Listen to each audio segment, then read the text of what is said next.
Sir ನನಗೆ ತುಂಬ ಜನ ನಾವೂ ಒಂದೊಂದ್ಸರಿ ತೊಗೊಳ್ತೀವಿ ವೆಯ್ಟ್ ಲಾಸ್ಗೆ ಅಂದರೆ ನಾವು ಬಿಸಿನೀರಿಗೆ ಜೇನುತುಪ್ಪ ಹಾಕ್ಕೊಳ್ಳಿ. ಅದು ಚಿಕ್ಕ ವಯಸ್ಸಿಂದನೂ ಎಲ್ಲರೂ ಹೇಳೋದು ಬಿಸಿನೀರಿಗೆ ಜೇನುತುಪ್ಪ ಹಾಕ್ಕೊಂಡು ಕುಡೀರಿ, ನಾವೆಲ್ಲ ಅದೇ ಥರ ಕುಡಿತೀವಿ.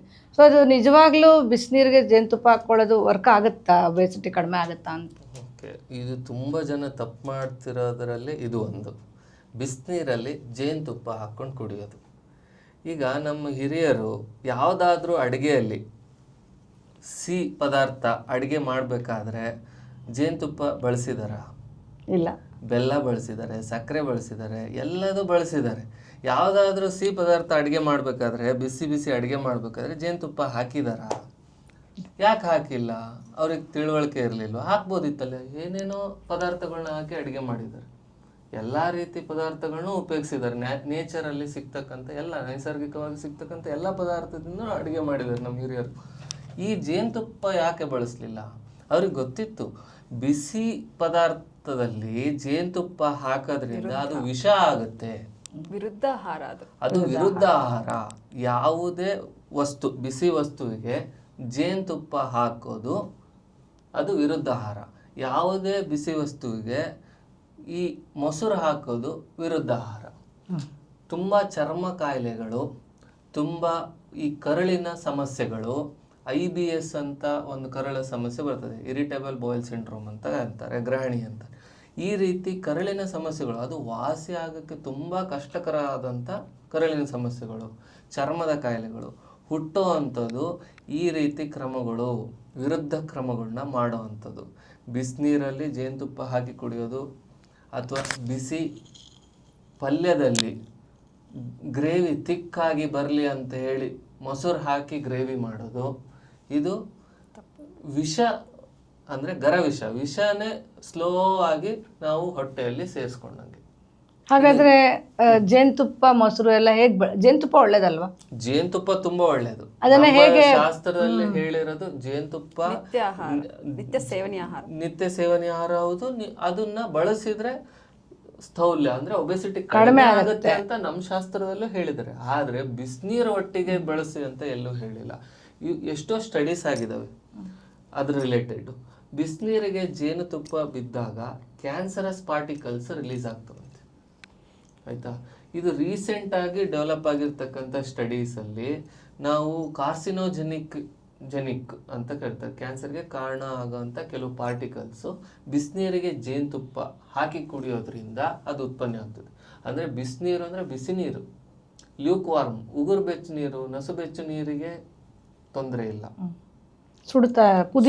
ಸುಡೋ ನೀರಲ್ಲಿ ಜೇನುತುಪ್ಪ ಹಾಕಿ ನಿಂಬೆಹಣ್ಣು ಸೇರಿಸಿ ಪ್ರತಿದಿನ ಸೇವನೆ ಮಾಡಿದರೆ ಅದರಿಂದ ವಿರುದ್ಧ ಆಹಾರ ಆಗಿ ಅದರಿಂದ ಹೆಚ್ಚಿಗೆ ರೋಗ ಹುಟ್ಟುತ್ತೆ ಹೊರತು ನಿಮ್ಮ ತೂಕ ಏನು ಕಡಿಮೆ ಆಗಲ್ಲ.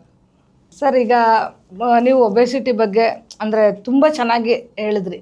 ನಮಗೆ ನಿಜವಾಗ್ಲೂ ಹೇಗೆ ನಮ್ಮ ಸಣ್ಣ ಸಣ್ಣ ತಪ್ಪುಗಳನ್ನು ಹೇಗೆ ಸರಿ ಮಾಡ್ಕೋತಾ ಹೋಗ್ಬೋದು ಅದು ಅರ್ಥ ಆಗೋ ಥರ ಹೇಳಿದ್ದೀರಾ. ಇದು ಬಿಟ್ಟರೆ ನೆಕ್ಸ್ಟ್ ಮೆಟಬಾಲಿಕ್ ಡಿಸಾರ್ಡರ್ ಅಂದರೆ ಯಾವುದು ಇರಬಹುದು? ಯಾವ್ಯಾವ ಸಮಸ್ಯೆಗಳು ಕಾಡುತ್ತೆ? ವೆರಿ ಅಗ್ರಸ್ಥಾನದಲ್ಲಿ ಒಬೆಸಿಟಿ, ಹೌದು, ಅದನ್ನು ನಾವು ಡಿಸ್ಕಸ್ ಮಾಡಿದ್ವಿ ಇಷ್ಟೊತ್ತು. ಬಟ್ ಒಬೆಸಿಟಿಗೆ ನೇರ ಲಿಂಕ್ ಆಗಿ ಇನ್ನೊಂದು ಅತಿ ಹೆಚ್ಚು ಮೆಟಬಾಲಿಕ್ ಡಿಸಾರ್ಡರ್ ಇತ್ತೀಚಿನ ದಿನಗಳಲ್ಲಿ ಹೆಣ್ಣು ಮಕ್ಕಳಲ್ಲಿ ಕಾಣಿಸೋದು ಯಾವುದಪ್ಪ ಅಂದರೆ ಕಾಮನ್ಲಿ ಹರ್ಡ್ PCOD, PCOS. ಏನಿದು PCOS? ಯಾಕಿದು ಇಷ್ಟೊಂದು ಹೆಚ್ಚಾಗಿ ಇತ್ತೀಚಿನ ದಿನಗಳಲ್ಲೇ ಯಾಕೆ ಕಾಣಿಸ್ತಾ ಇದೆ ಅಂತಂದರೆ ಇದು ಕೂಡ one more life style disorder. ಅಂದರೆ ಓವರ್ ನ್ಯೂಟ್ರಿಷನ್, ಇಂಪ್ರಾಪರ್ ಹ್ಯಾಬಿಟ್ಸ್ ಇಂದ ಬರುವಂಥ ಒಂದು ರೋಗನೇ ಅಬ್ಯೋ. ಇದು ಹಾರ್ಮೋನಲ್ ಪ್ರಾಬ್ಲಮ್ ಹೆಣ್ಮಕ್ಳಲ್ಲಿ ಕಂಡು ಬರುವಂಥದ್ದು. ಅಂದರೆ ನಮ್ಮ ಒಂದು ತಪ್ಪಾದ ಜೀವನ ಶೈಲಿಯಿಂದ ಏನಾಗುತ್ತೆ, ಹಾರ್ಮೋನಲ್ ಇಂಬ್ಯಾಲೆನ್ಸ್ ಆಗುತ್ತೆ. ಹಾರ್ಮೋನ್ ಸರಿಯಾದ ರೀತಿಯಲ್ಲಿ ರಿಲೀಸ್ ಆಗದೆ ನಮ್ಮ ಅಂಡಾಣು ಅಂದರೆ ಓವರೀಸ್ ಮೇಲೆ ಸಣ್ಣ ಸಣ್ಣ ನೀರುಗುಳ್ಳೆಗಳು ಥರ ಬೆಳ್ಕೊಳ್ಳುತ್ತೆ ಮತ್ತು ಅದರಿಂದ ಅಗೇನ್ ಹಾರ್ಮೋನ್ಸ್ಗೆ ಪ್ರಾಬ್ಲಮ್ ಆಗುತ್ತೆ.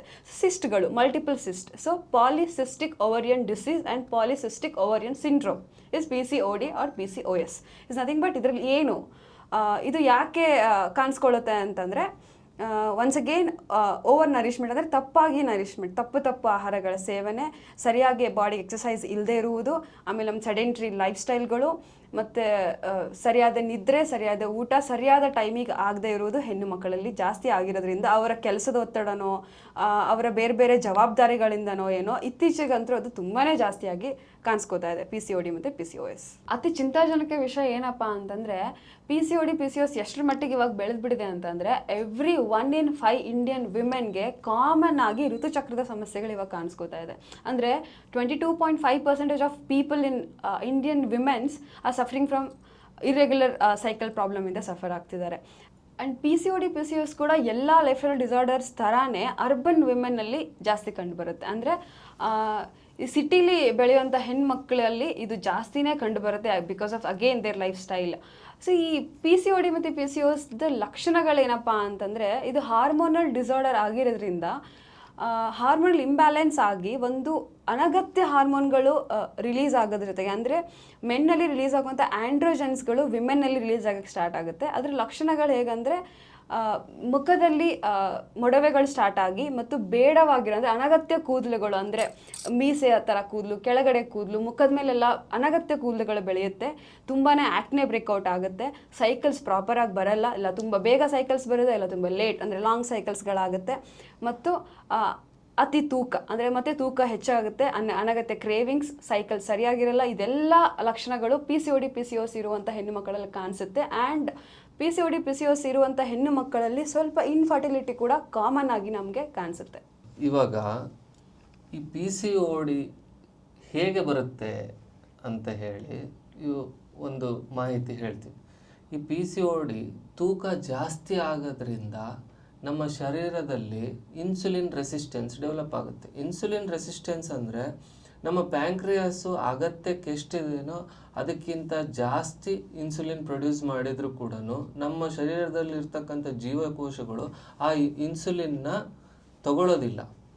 ಆ ಇನ್ಸುಲಿನ್ ತಗೊಳ್ಳದೇ ಇರೋ ಕಾರಣದಿಂದ ನಮ್ಮ ಅಂಡಾಣುವಿನ ಮೇಲೆ ಗುಳ್ಳೆ ಥರ ಒಂದು ಆಕಾರದಲ್ಲಿ ಸಿಸ್ಟ್ ಫಾರ್ಮೇಷನ್ ಆಗುತ್ತೆ. ಆ್ಯಂಡ್ ಈ ಪುರುಷರಲ್ಲಿರ್ತಕ್ಕಂಥ ಹಾರ್ಮೋನ್ಸು ಜಾಸ್ತಿ ಪ್ರೊಡ್ಯೂಸ್ ಆಗೋಕ್ಕೆ ಶುರುವಾಗುತ್ತೆ. ಅದರಿಂದ ಹೆಣ್ಮಕ್ಳಲ್ಲಿ ಫೇಶಿಯಲ್ ಹೇರ್ಸ್ ಡೆವಲಪ್ ಆಗುತ್ತೆ. ಆಯಿತಾ? ಹಿಂದೆ ಕುತ್ತಿಗೆಯ ಹಿಂಭಾಗದಲ್ಲಿ ಯಾರಿಗೆ ಕಪ್ಪು ಜಾಸ್ತಿ ಇರ್ತದೋ ಅವರು ಬಿಳಿ ಇದ್ದರೂ ಕೂಡ ಅಥವಾ ನ್ಯಾಚುರಲ್ ಬಣ್ಣ ಇದ್ದರೂ ಕೂಡ ಈ ಕುತ್ತಿಗೆ ಹಿಂಭಾಗದಲ್ಲಿ ಕಪ್ಪು ಜಾಸ್ತಿ ಇದ್ದರೆ ಅದು ಇನ್ಸುಲಿನ್ ರೆಸಿಸ್ಟೆನ್ಸ್ ಡೆವಲಪ್ ಆಗ್ತಿದೆ ಅನ್ನೋದಕ್ಕೆ ಮುಖ್ಯ ಲಕ್ಷಣ ಅದು. ಆ ಲಕ್ಷಣ ಇರೋರಿಗೆ, ಫೇಶಿಯಲ್ ಹೇರ್ಸ್ ಬರೋವಂಥ ಲಕ್ಷಣ ಇರೋರಿಗೆ ಋತುಚಕ್ರ ಈಗ ಜಾಸ್ತಿ ಋತುಚಕ್ರ ಏನು 25 ದಿನದಿಂದ 35 ದಿನದ ಮಧ್ಯೆ ಯಾವುದೇ ದಿನ ಆದರೂ ಕೂಡ ಅದು ನಾರ್ಮಲ್ ಋತುಚಕ್ರ ಅಂತ ಅನ್ಕೋ. ಈ 35 ದಿನಕ್ಕಿಂತ ಜಾಸ್ತಿ ಅಥವಾ 25 ದಿನದ ಒಳಗೆ ಆಗುವಂಥ ಋತುಚಕ್ರ PCOSನ ಮೊದಲನೇ ಲಕ್ಷಣಗಳು. ಕುತ್ತಿಗೆ ಹಿಂದೆ ಇರ್ತಕ್ಕಂಥ ಕಪ್ಪು ಬಣ್ಣದ ಕಲೆಗಳು, ಫೇಶಿಯಲ್ ಹೇರ್ಸ್ ಮತ್ತು ಬೊಜ್ಜು, ಸೆಂಟ್ರಲ್ ಒಬ್ಯಾಸಿಟಿ ಸ್ಪೆಷಲಿ ಅಂದರೆ ಈ ಹೊಟ್ಟೆ ಭಾಗದಲ್ಲಿ ಒಬೇಸಿಟಿ ಜಾಸ್ತಿ ಇರೋದು, ಆಮೇಲೆ ಋತುಚಕ್ರದ ಸಮಸ್ಯೆ. ಆಯಿತಾ? ಪೀರಿಯಡ್ಸ್ ಬರಬೇಕಾದ್ರೆ ಪೇನ್ಫುಲ್ ಪೀರಿಯಡ್ಸ್ ಅಂದರೆ ಡಿಸ್ಮೆನೋರಿ ಅಂತ ಕರಿತೀವಿ. ಋತುಚಕ್ರದ ಟೈಮ್ ಮೊದಲನೇ ದಿನ 2ನೇ ದಿನ ಮಾತ್ರ ತುಂಬ ಹೊಟ್ಟೆ ನೋಯ್ತದೆ ಅಂತ ಹೇಳ್ತಾರೆ, ಅದು ಡಿಸ್ಮೆನೋರಿಯಾ. ಆ ತೊಂದರೆಗಳು PCOD PCOSನ ಲಕ್ಷಣಗಳು.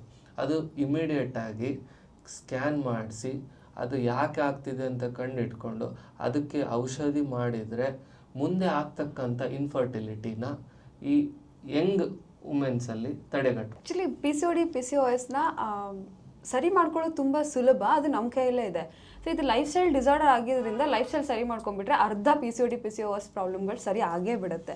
ಆದರೆ ಮೊದಲನೇದು ಅರ್ಧ ಚಿಕಿತ್ಸೆ ಏನಪ್ಪ PCOD PCOS ಅಂದರೆ ತೂಕ ಇಳಿಕೆ.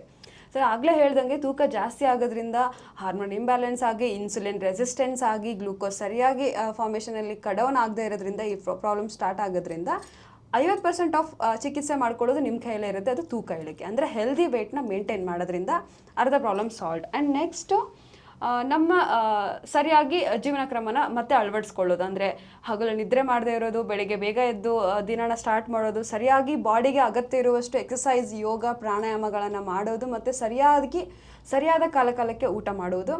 ಜೊತೆಗೆ ಇದಕ್ಕೆ ಕೆಲವೊಬ್ಬರಿಗೆ ಮಾತ್ರ ಸರಿಯಾದ ಚಿಕಿತ್ಸೆ ಕೂಡ ಬೇಕಾಗುತ್ತೆ. ಅಂದರೆ ಹಾರ್ಮೋನ್ಸ್ ಇಂಬ್ಯಾಲೆನ್ಸ್ ಆಗಿರೋದ್ರಿಂದ ಹಾರ್ಮೋನ್ಸ್ನ ರೀಸೆಟ್ ಮಾಡುವಂಥ ಔಷಧ ಪದ್ಧತಿ ಕೂಡ ಕೆಲವೊಬ್ಬರಿಗೆ ಬೇಕಾಗುತ್ತೆ. ಆದಷ್ಟು ಬೇಗ ಸರಿ ಮಾಡ್ಕೊಳ್ಳೋದ್ರಿಂದ ಮುಂದೆ ಆಗುವಂತಹ ಒಂದು ಇನ್ಫರ್ಟಿಲಿಟಿನ ನಾವು ತಡೆಗಟ್ಬೋದು. ಇಲ್ಲಾಂದರೆ ಮುಂದೆ ಮಕ್ಕಳಾಗದೇ ಇರುವಂಥ ಸಮಸ್ಯೆಗಳನ್ನು ಎದುರಿಸ್ಬೇಕಾಗಿ ಬರುತ್ತೆ. ಜೊತೆಗೆ ಸಿಂಪಲ್ ಆಗಿ ಒಂದಷ್ಟು ಮನೆಗಳಲ್ಲೇ ಏನು ಮಾಡ್ಕೋಬೋದಪ್ಪ ಅಂತಂದರೆ, ನೀವು ಶತಪುಷ್ಪ ಅಂದರೆ ಕಾಮನ್ ಆಗಿ ನಾವು ಸೋಂಪು ಕಾಳು ಅಂತ ಕೇಳಿರ್ತೀರ ಎಲ್ಲರ ಮನೇಲಿ. ಸೋಂಪು ಕಾಳು ಒಂಥರ ಹೆಣ್ಣು ಮಕ್ಕಳಿಗೆ ಫ್ರೆಂಡ್ ಅಂತ ನಾವು ಹೇಳ್ಬೋದು. ಅಂದರೆ ಸೋಂಪು ಕಾಳಲ್ಲಿ ಮತ್ತೆ ತುಂಬ ವೆರೈಟೀಸ್ ಇವಾಗ ಮಾರ್ಕೆಟಲ್ಲಿ ಸಿಗುತ್ತೆ.